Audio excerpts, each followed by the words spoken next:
আপুনি জানেনে আপোনাৰ যিটো মোবাইল হয় মোবাইলত থকা যিবিলাক এপ্লিকেশ্যন হয় সেই এপ্লিকেশ্যনবিলাকক আপোনাৰ নিজৰ যিটো নম্বৰ হয় সেই নম্বৰটো আপুনি পাৰ্মিশ্যন দি থৈছে আৰু কেতিয়াবা আপোনাৰ কি হয় যিবিলাক এপ্লিকেশ্যন আপুনি ব্যৱহাৰে নকৰে অলাগতীয়াল এপছ কিন্তু আপোনাৰ মোবাইল নম্বৰটো আপুনি সেইবিলাকক আপুনি দি থৈছে গতিকে সেইবিলাক আপুনি কেনেকৈ আপুনি বন্ধ কৰিব বা কেনেকৈ আপুনি চেক কৰিব আৰু যদি অলাগতীয়াল বুলি ভাবে আপুনি ডিলিট কৰিব পাৰিব গতিকে ভিডিঅ'টো সম্পূৰ্ণকৈ চাওক বলক ভিডিঅ'টো আৰম্ভ কৰোঁ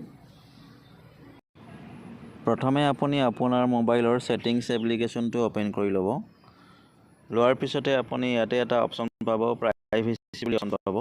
আপুনি প্ৰাইভেচিত আপুনি ক্লিক কৰি দিব প্ৰাইভেচিত ক্লিক কৰাৰ পিছতে আপুনি ইয়াতে অপচন পাব পাৰমিশ্যন মেনেজাৰ সেকেন্ড অপচনত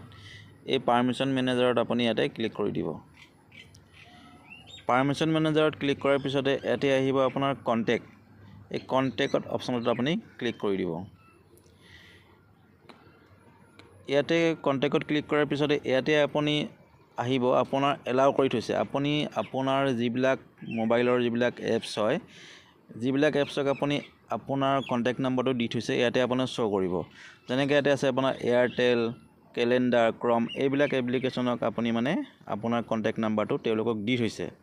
আৰু ইয়াতে আপুনি চাব যিটো আপোনাৰ এপ্লিকেশ্যন প্ৰয়োজনীয় নহয় সেইটো আপুনি যদিও প্ৰয়োজনীয় নহয় কিন্তু আপুনি দি থৈছে আপুনি ব্যৱহাৰ কৰা নাই তথাপিও আপোনাৰ মোবাইলটো তেওঁলোকক দি থৈছে সেই এপছটোক পাৰমিশ্যন দি থৈছে গতিকে সেইটো আপুনি যদি বন্ধ কৰিব বিচাৰে আপুনি এই যেনেকৈ ধৰি লওক এটা এক্সাম্পল আপুনি গুগল নিউজ এইটোক আপুনি ধৰি লওক আপোনাৰ প্ৰয়োজন নহয় এপ্লিকেশ্যনটো গতিকে ইয়াতে আপুনি ক্লিক কৰি দিব ক্লিক কৰাৰ পিছতে আপুনি ডু নট এলাউ এই ডু নট এলাউত আপুনি ক্লিক কৰিব তেতিয়া আপোনাৰ সেই এপ্লিকেশ্যনটোৱে আপোনাৰ কন্টেক্ট নম্বৰটো মানে ব্যৱহাৰ কৰিব নোৱাৰিব গতিকে এই ধৰণে আপুনি আপোনাৰ মোবাইলৰ পৰা যিবিলাক অপ্ৰয়োজনীয় এপ্লিকেশ্যনক আপুনি আপোনাৰ কন্টেক্ট নম্বৰটো দি থৈছে সেইবিলাক আপুনি ডু নট এলাউ কৰি কিনে আপুনি বন্ধ কৰি ল'ব পাৰিব যদি ভিডিঅ'টো ভাল লাগিছে লাইক কৰিব শ্বেয়াৰ কৰিব আৰু যদি আপুনি ফেচবুকত চাই আছে ফলো কৰিব